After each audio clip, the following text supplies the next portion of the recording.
Hey guys, welcome back to S K भैया। तो ये है क्लास 12 का केमिस्ट्री का चैप्टर 8 डीएनएफ ब्लॉक का पार्ट 2। वीडियो को पूरा एंड तक वॉच करना, बहुत मजा आने वाला है। एंड हाँ, बहुत से स्टूडेंट वीडियो को अभी भी देख रहे हैं बट वीडियो को लाइक एंड चैनल को सब्सक्राइब नहीं कर रहे। तो स्टूडेंट अभी वीडियो को लाइक करके चैनल को प्लीज़ सब्सक्राइब कर लो। नोट्स टेलीग्राम चैनल पर प्रोवाइड रहेगा। चलो एक्सप्लेनेशन को कंटिन्यू करते हैं। अब हम पढ़ने जा रहे हैं general characteristics of a transition elements. सबसे पहले हम सारे कैरेक्टरिस्टिक्स को पढ़ेंगे एंड फिर हम ट्रांजिशन एलिमेंट्स को पढ़ने वाले हैं। सो वीडियो को एंड तक वॉच करना। चलो स्टार्ट करते हैं। तो जो फर्स्ट कैरेक्टरिस्टिक आता है हमारा, वो आता है हमारा मेटालिक कैरेक्टर। मेटालिक कैरेक्टर में देखो ये होता है कि यहाँ पे जितने हमारे एलिमेंट्स होंगे वो मेटल की तरह बिहेव करेंगे, मतलब उसका नेचर क्या होगा, हमारा मेटालिक होगा। ठीक है। अब मेटालिक भैया क्यों होगा यहाँ पे, क्योंकि उसके अंदर क्या होगा, स्ट्रॉन्ग मेटालिक बॉन्ड्स होंगे। भैया बॉन्ड्स कौन से होंगे, इलेक्ट्रॉन्स के बॉन्ड होंगे। भैया इलेक्ट्रॉन्स में कौन कौन से बॉन्ड आएंगे, एक तो इलेक्ट्रॉन डोनर होगा और इलेक्ट्रॉन एक्सेप्टर होगा। ठीक है। तो ऐसे ही क्या बन जाएगा, हमारा स्ट्रॉन्ग मेटालिक बॉन्ड बन जाएगा। उसके बाद इसके जो इलेक्ट्रॉन्स होंगे, यानी जो इलेक्ट्रॉन्स होंगे ना, वो अनपेयर्ड इलेक्ट्रॉन्स होंगे, यानी वो पेयर्ड नहीं रहेंगे। जो पेयर्ड इलेक्ट्रॉन्स होंगे वो अनपेयर्ड इलेक्ट्रॉन क्या करेंगे, अपने आप को क्या करेंगे, पेयर्ड करेंगे। इसी को बोलते हैं यहाँ पे मेटालिक कैरेक्टर। ठीक है। एक प्रॉपर्टी और आती है, इसकी जो प्रॉपर्टीज होती हैं, इसके अंदर हाई डेंसिटी चाहिए होती है, high enthalpies of the atomisation. Atomisation का मतलब ये है कि जितने भी एटम्स होंगे हमारे, किसमें एटम्स होंगे भैया, उस मेटालिक में, यानी उस मेटल में जितने भी एटम्स होंगे, जितने भी इलेक्ट्रॉन्स होंगे, उसकी प्रॉपर्टीज हमारी डेंसिटी डिफाइन करेगी। उसकी डेंसिटी क्या हो जाएगी, हाई हो जाएगी। जब डेंसिटी हाई हो जाएगी तो high melting and boiling points भी वहाँ पर शो होगा, यानी उसका जो मेल्टिंग पॉइंट है, बॉइलिंग पॉइंट भी क्या होगा, उसका हाई हो जाएगा, यानी बढ़ जाएगा। इसी को बोलते हैं यहाँ पे मेटालिक कैरेक्टर। ओके, समझ में आया। इसी को बोलते हैं यहाँ पे सिंपल फॉर्म है मेटालिक कैरेक्टर।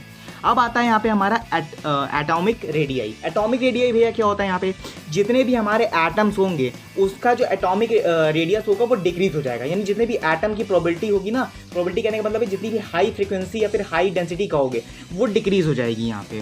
ठीक है। जैसे मान लो कि स्कैंडियम में हाई डेंसिटी होती है। हाई डेंसिटी भैया कैसे होती है, क्योंकि वहाँ पे 4s2 एंड 3s2 होता है वहाँ पे। ठीक है। यानी SMP ब्लॉक में लाई करता है। तो वहाँ पे जो हमारा यहाँ पे स्कैंडियम होगा एंड जो क्रोमियम होगा, उसकी जो हमारी जो एटॉमिक रेडियाई है वो डिक्रीज हो जाएगी। ठीक है। इफेक्टिव द न्यूक्लियर चार्ज, उसका जो न्यूक्लियर चार्ज है वो इंक्रीज हो जाएगा। भैया न्यूक्लियर चार्ज क्या होता है, मतलब उसके अंदर का जितना भी हमारी पावर है, पावर कहने का मतलब है जितनी भी डेंसिटी है, डेंसिटी हाई रहेगी हमारी। ठीक है। डेंसिटी बढ़ जाएगी। एटॉमिक का जो साइज हो जाएगा, यानी अगर उसकी डेंसिटी बढ़ जाती है, उसका साइज किसके बराबर हो जाएगा यहाँ पे, जैसे हमारा आयरन हो गया, कोबाल्ट हो गया, निकल हो गया, ये सारे सेम रहेंगे। ठीक है। ये सारे सेम रहेंगे एक अमाउंट में। ठीक है। एक फिक्स्ड अमाउंट होगा, क्योंकि यहाँ पे जो अट्रैक्शन है वो बढ़ जाएगा, यहाँ पे इंक्रीज हो जाएगा। जो न्यूक्लियर चार्ज है वो अगर कैंसिल आउट कर दें यहाँ पे, तो उसका जो फॉर्म आएगा ना रिपल्शन करने पे, यानी इलेक्ट्रॉन क्या हो गया, डोनेट हो गया, तो यहाँ पे जो फॉर्म आएगा ना, उसका फॉर्म ये आएगा कि उसकी जो शील्डिंग इफेक्ट है वो बढ़ जाएगा। भैया शील्डिंग इफेक्ट क्या होता है, देखो शील्डिंग इफेक्ट बेसिकली ये काम करता है कि जितने भी इलेक्ट्रॉन्स, जितने भी एटम्स हैं, उनके बीच में जो बॉन्ड बना है, यानी उनका जो नेचर है ना, उस नेचर को ब्रेक करने का काम करता है शील्डिंग इफेक्ट, यानी एक शील्ड लग जाती है उसके बीच में। ठीक है। समझ में आ रहा है, एटम्स एंड इलेक्ट्रॉन्स के बीच में एक शील्ड लग जाती है, उसी को बोलते हैं यहाँ पे शील्डिंग इफेक्ट।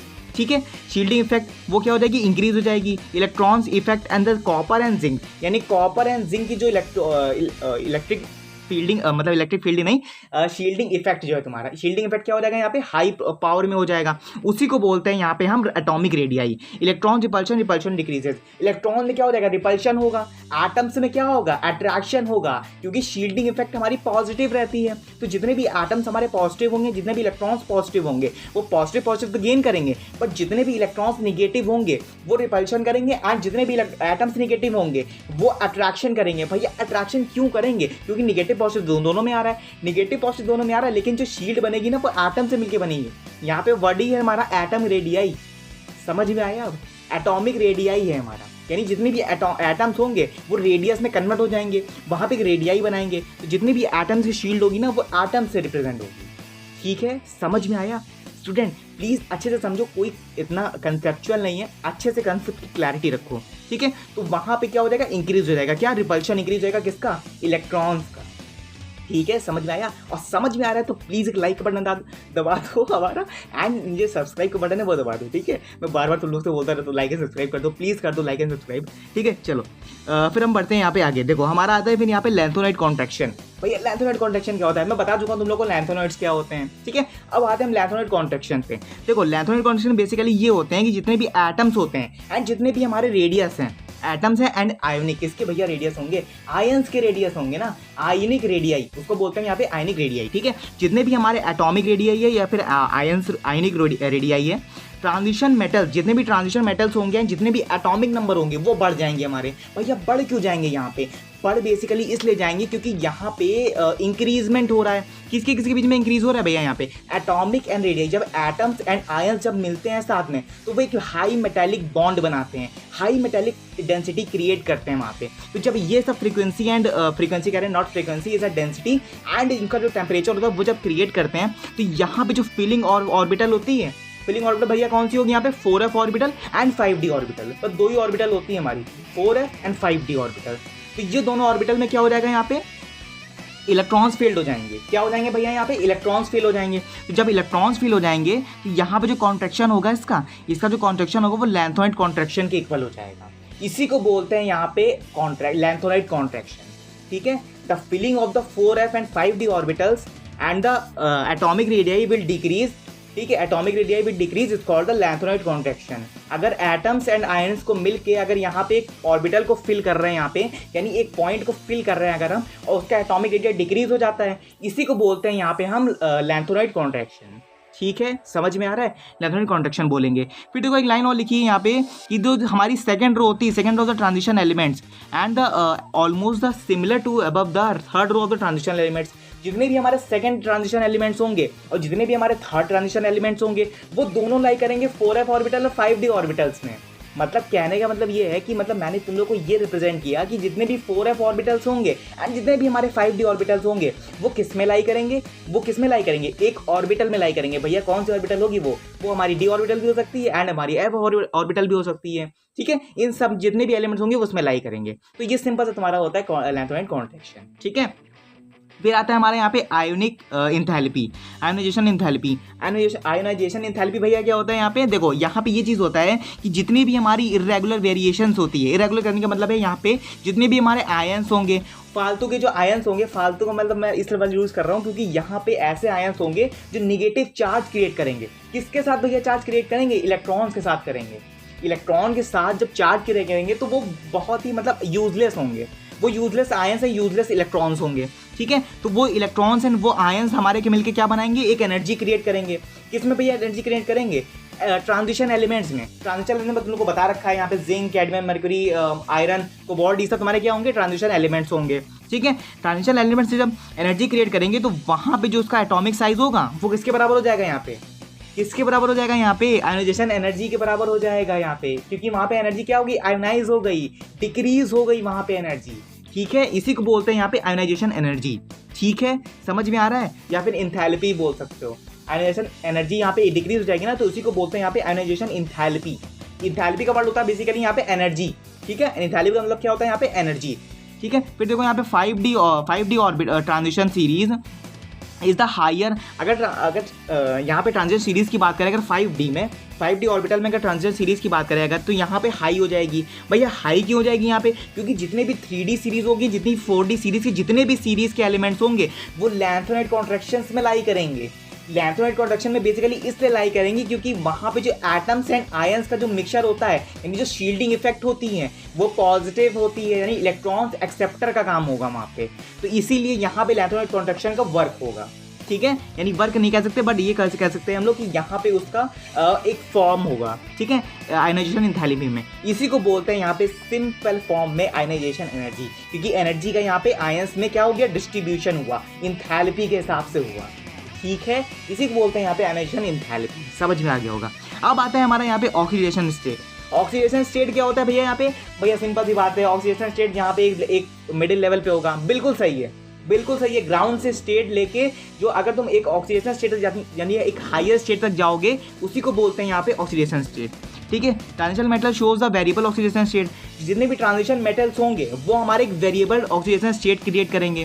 क्रिएट करने के बाद यहाँ पे जो टेंडेंसी होगी ना इसकी, भैया टेंडेंसी क्या होता है, यानी एक पॉइंट का लेवल है, उसको बोलते हैं यहाँ पे टेंडेंसी ऑफ द n-1। वो क्या होगा हमारे यहाँ पे n-1 ऑर्बिटल के इक्वल होगा, n-1 और d ऑर्बिटल के इक्वल हो जाएगा, ठीक है। As well as the electrons to take a part of bond formation, तो वहां पे क्या बनेगा, हमारा इलेक्ट्रॉन्स का बॉन्ड का फॉर्मेशन बनेगा यहाँ पे, यानी वहां पे क्या क्रिएट हुआ, एक बॉन्ड क्रिएट हुआ, ठीक है। किसके बॉन्ड फॉर्म में क्रिएट हुआ भैया, किसके फॉर्म में क्रिएट हुआ बताओ, किसके फॉर्म में बॉन्ड क्रिएट हुआ। ऑक्सीडेशन कहाँ गया, ग्राउंड से हाई लेवल में गया ना, जब हाई लेवल में जाएगा तो यानी उसकी जो टेंडेंसी है, यानी जो लेवल है वो n-1 d ऑर्बिटल में क्या हो जाएगा, उसके इक्वल हो जाएगा, उसी को बोलते हैं यहाँ पे ऑक्सीडेशन स्टेट। भैया थोड़ा समझ में आया। देखो बेसिकली मैंने तुम लोगों को ये कहा कि देखो ये ग्राउंड स्टेट है, जब ये ऊपर जाएगा तो ये हो जाएगा तुम्हारा क्या, ऑक्सीडेशन स्टेट। हमने एक फॉर्म पढ़ा था T2G, ठीक है, और एक पढ़ा था EG, इसी को बोलते हैं यहाँ पे T2G एंड EG, यानी T2G हमारा ग्राउंड स्टेट से होता है एंड EG हमारा यहाँ पे ऑक्सीडेशन स्टेट का होता है, ठीक है, समझ में आ रहा है। E को बोलते हैं यहाँ पे एक्साइटेड स्टेट, ठीक है, समझ में आ रहा है। तो कुछ ऐसे मैंने तुम लोगों को यहाँ पे रिप्रेजेंट किया, ठीक है, ये फॉर्म का ये होता है हमारा ऑक्सीडेशन स्टेट। फिर आता है हमारे यहाँ पे मैग्नेटिक प्रॉपर्टीज। मैग्नेटिक प्रॉपर्टीज क्या होता है, हमारा मोस्ट ट्रांजिशन मेटल्स, जितने भी हमारे ट्रांजिशन मेटल्स हैं, ठीक है, वो हमारे क्या हो जाएंगे, पैरामैग्नेटिक होंगे। किसमें कि भैया पैरामैग्नेटिक भैया क्या होता है, पैरामैग्नेटिक हमारा यहाँ पे शोज करता है यहाँ पे बहुत ही छोटा, यानी स्मॉल कहने का मतलब है कि यहाँ पे वीकली अट्रैक्ट करेंगे। भैया वीकली अट्रैक्ट किसको करेंगे, यहाँ पे देखो वीकली अट्रैक्ट बेसिकली इसलिए करेंगे क्योंकि यहाँ पे जितने भी पैरामैग्नेटिक के जितने भी मैग्नेटिक मूवमेंट्स होते हैं ना, जितने भी मैग्नेटिक मेटल्स होते हैं, जितने भी मैग्नेट के, वो सारे बहुत ही निगेटिव बिहेव करेंगे, यानी डोनर का काम करेंगे, ठीक है, not acceptor, it's a donor का काम करेंगे, ठीक है। तो इन्हीं को बोलते हैं यहाँ पे हम ऑक्सीडेशन स्टेट एंड यहाँ पे बोलते हैं यहाँ पे मैग्नेटिक प्रॉपर्टीज। तो मैग्नेटिक प्रॉपर्टीज में हमने पढ़ा कि पैरामैग्नेटिक नेचर होता है इसका। ऑक्सीडेशन स्टेट में देखो मुझे को एक पॉइंट और याद आया है, ये रन हुआ है। देखो एक पॉइंट यहाँ पे होता है कि जितने भी नंबर ऑफ ऑक्सीडेशन स्टेट होगा ना, वो इन्वर्सली प्रोपोर्शनल रहेगा किसके, इन्वर्सली प्रोपोर्शनल कहने का मतलब है कि नंबर ऑफ अनपेयर्ड इलेक्ट्रॉन्स के इक्वल हो जाएगा। मतलब मैंने तुमको ये कहा जितने भी नंबर ऑफ वन सेकेंड रुको, जितने भी नंबर ऑफ इलेक्ट्रॉन्स, यानी जितने भी नंबर ऑफ यहाँ पे ऑक्सीडेशन स्टेट, यानी oxidation state inversely proportional to number of electrons, ठीक है, इसके बराबर हो जाएगा। इसी को बोलते हैं यहाँ पे हम ऑक्सीडेशन स्टेट, ठीक है, ट्रांजिशन एलिमेंट्स के बारे में, ठीक है, क्योंकि यहाँ पे एनर्जी कम लगेगी, यानी स्मॉल हो जाती है एनर्जी, ठीक है। इनके बीच में डिफरेंस होता है, यानी n-1 d के ऑर्बिटल्स में जितने भी इलेक्ट्रॉन्स होंगे वो क्या हो जाएंगे, हमारे सबशेल में बिहेव करेंगे, यानी बॉन्डिंग बनाएंगे यहाँ पे, ठीक है, बॉन्डिंग बनाएंगे यहाँ पे। तो वही चीज़ मैंने तुम लोगों को यहाँ पे रिप्रेजेंट करी है, ठीक है, समझ में आया। फिर देखो फिर आता है हमारा यहाँ पे वन सेकेंड गाइस, सेम चीज़ मैंने तुम लोगों को रिप्रेजेंट करी है। मैग्नेटिक प्रॉपर्टीज मैंने तुम लोगों को सेम बताया कि इसका नेचर जो है वो पैरामैग्नेटिक होता है, ठीक है। फिर से चलो सुन लो कि लर्न हो जाएगा तुम लोगों का। पैरामैग्नेटिक में हमारा जो नेचर होता है वो क्या होता है, हमारा ट्रांजिशन एलिमेंट्स मतलब वीकली अट्रैक्ट करता है हमारा, ठीक है। इसका जो रिजल्ट है, यानी जो कलर्ड कंपाउंड्स हैं, and due to the presence of the unpaired electrons, इसके जो कलर्ड कंपाउंड होते हैं, जो कलर जितने भी कलर से कंपाउंड होंगे हमारे, वो अनपेयर्ड इलेक्ट्रॉन की वजह से हो जाएंगे। भैया यहाँ पे कलर कंपाउंड का क्या मतलब है, यहाँ पे मतलब यहाँ पे जितने भी कंपाउंड होंगे ना, किसमें मैग्नेटिक प्रॉपर्टीज में बहुत सारे मेटल्स होंगे, ठीक है, उनकी प्रॉपर्टीज भी अलग अलग होगी, यानी डिफरेंट लेवल पे होगी उनकी प्रॉपर्टीज। जो डिफरेंट लेवल पे प्रॉपर्टीज होगी एंड सारे मेटल्स अलग होंगे, तो उनका जो कलर है ना, वो कलर क्या हो जाएगा, चेंज हो जाएगा, उस कंपाउंड का कलर। क्यों कलर भैया चेंज हो जाएगा, क्योंकि वहाँ पे अनपेयर्ड इलेक्ट्रॉन्स हैं, उनके जो मेटल्स का जो इलेक्ट्रॉन है ना, वो अनपेयर्ड इलेक्ट्रॉन्स हैं, ठीक है। जिन मेटल्स का अनपेयर्ड इलेक्ट्रॉन होगा उसका जो कलर है वो चेंज हो जाएगा, ठीक है, इंक्रीज हो जाएगा। किसमें देखो स्कैंडियम है, क्रोमियम है, इनका क्या हो जाएगा, डिक्रीज हो जाएगा। क्या भैया, कलर्ड कंपाउंड डिक्रीज हो जाएगा, ठीक है, डिक्रीज हो गया यहाँ पे। फिर देखो यहाँ पे, क्योंकि यहाँ पे जितने भी नंबर ऑफ पेयर्ड इलेक्ट्रॉन है हमारे, वो डिक्रीज हो जाएंगे, जितने भी हमारे नंबर ऑफ पेयर्ड इलेक्ट्रॉन्स हैं वो इंक्रीज हो जाएंगे। देखो यहाँ पे नंबर ऑफ पेयर्ड इलेक्ट्रॉन्स क्या हो जाएंगे, देखो इंक्रीज हो जाएंगे। देखो मैंने तुम लोग को वही कही, स्कैंडियम में, क्रोमियम में अगर बात करें अगर हम तो, ठीक है, और यहाँ पे डिक्रीज हो जाएंगे। इसी को बोलते हैं यहाँ पे हम डायामैग्नेटिक। अगर हमारा यहाँ पे डिक्रीज हो रहा है तो वो हमारा पैरामैग्नेटिक होगा, और जो हमारा इंक्रीज हो रहा है वो हमारा यहाँ पे क्या हो जाएगा, डायामैग्नेटिक हो जाएगा। भैया यहाँ पे तो डिक्रीज लिखा हुआ है, डिक्रीज लिखा है, वो डायामैग्नेटिक है, ठीक है। और यहाँ पे देखो इसका नेचर क्या बताया इन्होंने सबसे पहले, वो क्या बताया यहाँ पे, वीकली अट्रैक्ट है, यानी पैरामैग्नेटिक है। समझ में आ रहा है स्टूडेंट, समझ में आ रहा है ना स्टूडेंट। देखो अच्छे से समझो, कोई इतना इशू नहीं है कि यहाँ पे मैंने तुम लोग को ये कहा कि जितने भी हमारे अनपेयर्ड इलेक्ट्रॉन्स होंगे जितने भी हमारे अनपेयर्ड इलेक्ट्रॉन्स होंगे, चाहे वो मेटल में हो चाहे वो कलर्ड कंपाउंड में हो, वो बिहेव करेंगे हमारे जैसे किसकी तरह, पैरामैग्नेटिक की तरह, ठीक है, क्योंकि वीकली अट्रैक्ट करेगा पैरामैग्नेटिक। एंड जो हमारा डायामैग्नेटिक है, यानी जितने भी हमारे पेयर्ड इलेक्ट्रॉन्स हैं, ठीक है, वो बिहेव करेंगे हमारे डायामैग्नेटिक, यानी स्ट्रांगली अट्रैक्ट करेंगे, ठीक है। इसी को बोलते हैं यहाँ पे हम मैग्नेटिक प्रॉपर्टी, ठीक है, समझ में आया। कैटालिक प्रॉपर्टीज बढ़ने से पहले हम एक फॉर्मूला देख लेते हैं यहाँ पे, स्पिन ओनली फॉर्मूला, ठीक है। यहाँ पे एक फॉर्मूला आता है तुम्हारा स्पिन ओनली फॉर्मूला, ठीक है, स्पिन ओनली, और यहाँ पे लिख दिया हमने फॉर्मूला, ठीक है, देखो समझ लेना तुम लोग, ठीक है। स्पिन ओनली फॉर्मूला, भैया ये फॉर्मूला होता है क्या? हाँ बिल्कुल फॉर्मूला होता है। स्पिन ओनली फॉर्मूला ये हमको रिप्रेजेंट करता है कि जितना भी हमारा कलर्ड कंपाउंड है, जितना भी हमारे कलर्ड कंपाउंड है, वो ट्रांजिशन मेटल्स में हो, या फिर मैग्नेटिक मूवमेंट हो उसका, या फिर ऑक्सीडेशन स्टेट हो, या फिर पैरा या फिर डाया किसी में भी हो, वो तुम्हारा यहाँ पे फॉर्मूला किससे रिप्रेजेंट होगा? म्यू से। भैया म्यू क्या होता है यहाँ पे? स्पिन ओनली, ठीक है, स्पिन ओनली बोलते हैं इसको। अंडर रूट में n+2। भैया ये n क्या है? n नंबर ऑफ तुम्हारा ऑक्सीडेशन स्टेट में अगर कहें तो नंबर ऑफ ऑक्सीडेशन स्टेट है, नंबर ऑफ पैरामैग्नेटिक की बात करें तो नंबर ऑफ पैरामैग्नेटिक है हमारा, नंबर ऑफ अगर तुम्हारा अनपेयर्ड इलेक्ट्रॉन कहा जाए तो नंबर ऑफ अनपेयर्ड इलेक्ट्रॉन्स है। वो हर कंडीशंस में, हर कंडीशन के हिसाब से तुम लोग ऐसे फॉर्मूला को डिनोट करोगे। अगर ऑक्सीडेशन की बात करें तो ऑक्सीडेशन में हमारा हो जाएगा हमारा यहाँ पे number of oxidation state, and हमारा नंबर ऑफ अनपेयर्ड इलेक्ट्रॉन की बात करें तो यहाँ पे हो जाएगा हमारा नंबर ऑफ अनपेयर्ड इलेक्ट्रॉन, ठीक है। समझ में आ रहा है स्टूडेंट? तो ये फॉर्मूला तुम लोग लर्न कर लेना, ठीक है, समझ में आ रहा है ना। n+2 और यहाँ पे हमारा ब्रैकेट हो जाएगा, ठीक है। अब हम आगे बढ़ते हैं, चलो। म्यू को बोलते हैं यहाँ पे, म्यू को एक नाम और देते हैं यहाँ पे, बोर मैग्नेटॉन, यानी BM बोलते हैं इसको, ठीक है, याद रखना BM बोलते हैं इसको, बोर मैग्नेटॉन, ठीक है। बोर मैग्नेटॉन ने सिंपल से ये रिप्रेजेंट किया था कि जितने भी हमारे अनपेयर्ड इलेक्ट्रॉन है वो हमारा पैरामैग्नेटिक बिहेव करेंगे, यानी वीकली अट्रैक्ट करेंगे, और जितने भी हमारे पेयर्ड इलेक्ट्रॉन्स है वो हमारा कैसे बिहेव करेंगे? डायमैग्नेटिक बिहेव करेंगे, एंड हमारा स्ट्रांगली अट्रैक्ट करेंगे, ठीक है। समझ में आ रहा है ना? समझ में आ रहा है कि नहीं आ रहा है? चलो भैया एक ऑक्सीडेशन स्टेट निकाल के बता दो हम लोगों को। चलो फिर देखते हैं, यहाँ पे देखते हैं हम लोग एक ऑक्सीडेशन स्टेट फाइंड करके। जैसे मान लो हमने ऑक्सीडेशन स्टेट हमको फाइंड करना है, तो 1 सेकेंड, हाँ चलो, हमको फाइंड करना है जैसे ऑक्सीडेशन स्टेट, जैसे OS लिखा हमने यहाँ पे, ऑक्सीडेशन स्टेट मैंने शॉर्ट में लिख दिया है, ठीक है। जैसे मान लो कि निकल, ठीक है, CO, कोबाल्ट और 4, ये हमको क्वेश्चन में दिया हुआ है। एज्यूम करो कि तुम्हारा क्वेश्चन ये है ऑक्सीडेशन स्टेट का, ठीक है, जल्दी भागते नहीं है, अच्छे से समझो। चलो फिर हमने क्या कि चलो हम निकालते हैं इसकी ऑक्सीडेशन स्टेट, ठीक है। कैसे निकालेंगे ऑक्सीडेशन स्टेट? हमको Ni की पता होनी चाहिए। Ni की भैया क्या होता है यहाँ पे? 28 होता है, ठीक है, 28 होता है कि नहीं होता है? 28 में अभी Ni पे कितना चार्ज होता है? 2+ का चार्ज होता है, ठीक है। ऐसे हम कोबाल्ट का देखेंगे, कोबाल्ट का भैया क्या होता है? 27 होता है, ठीक है, 27 हमने लिख दिया, और कोबाल्ट पे 2+ हो जाएगा। हमने क्या किया, यहाँ से एक इलेक्ट्रॉन मूव कर दिया, यानी यहाँ से भी हमने एक निकाल दिया और यहाँ से भी हमने एक निकाल दिया। तो जितने भी तुम एक इलेक्ट्रॉन्स निकालोगे तो ये क्या बन जाएगा? हमारा अनपेयर्ड इलेक्ट्रॉन बन जाएगा, यानी इसकी जो ऑक्सीडेशन स्टेट पहले 2 थी अब क्या हो गई? 1 हो गई। इसी को सिंपल सा फॉर्म करते हैं यहाँ पे, ऑक्सीडेशन स्टेट = 1 हो जाएगी। तो कुछ ऐसे तुम लोग फाइंड करोगे, ठीक है। समझ में आ रहा है स्टूडेंट? समझ में आ रहा है तो प्लीज एक लाइक का बटन दबा दो, चैनल को भी प्लीज सब्सक्राइब कर लो, ठीक है। तो कुछ ऐसे हम फॉर्म करेंगे इसको, ठीक है। अब हम आगे देखते हैं, चलो, ठीक है। तो ऑक्सीडेशन स्टेट निकालने का सबसे आसान तरीका ये है, ठीक है, सबसे आसान फॉर्मूला, सबसे सिंपल ट्रिक है। एंड कोई भी इशू है, कोई भी अगर सॉर्टेड नहीं है तो प्लीज कमेंट्स में बता दो अपना कमेंट्स, एंड मुझे बता दो कि भैया कहाँ पे डाउट है। अदरवाइज तुम्हारे कंसेप्ट सारे क्लियर हो रहे हैं। एंड चैनल को सब्सक्राइब करके और हमारे टेलीग्राम लिंक को भी फॉलो कर लो, ठीक है। चलो आगे बढ़ते हैं। इन्होंने फिर ये कहा कि जो हमारा इनकम्प्लीटली इम्प्टी, यानी जो खाली हमारा एक ऑर्बिटल होगा हमारे, जैसे मान लो d ऑर्बिटल हमारी खाली है, इम्प्टी है, ठीक है। तो उन्होंने पहले ये कहा कि अगर हमारा लार्ज सरफेस एरिया, उसका जो सरफेस एरिया उसको हम बढ़ा दें, अगर उसको हम बढ़ा देंगे तो यहाँ पे तब भी हमारा बॉक्स तो खाली है ना, ऑर्बिटल तो हमारी खाली ही है, वहाँ पे हम क्या कर रहे हैं? कुछ भी नहीं कर रहे, वो हमारा इनकम्प्लीट है, यानी खाली है। अब इन्होंने थर्ड में ये कहा कि वर्चुअल ऑक्सीडेशन स्टेट अगर कर दें हम, यानी ऑक्सीजन स्टेट एक लेवल पे कर दें, यानी मिडिल लेवल पे, वर्चुअल का मतलब होता है मिडिल लेवल, ठीक है।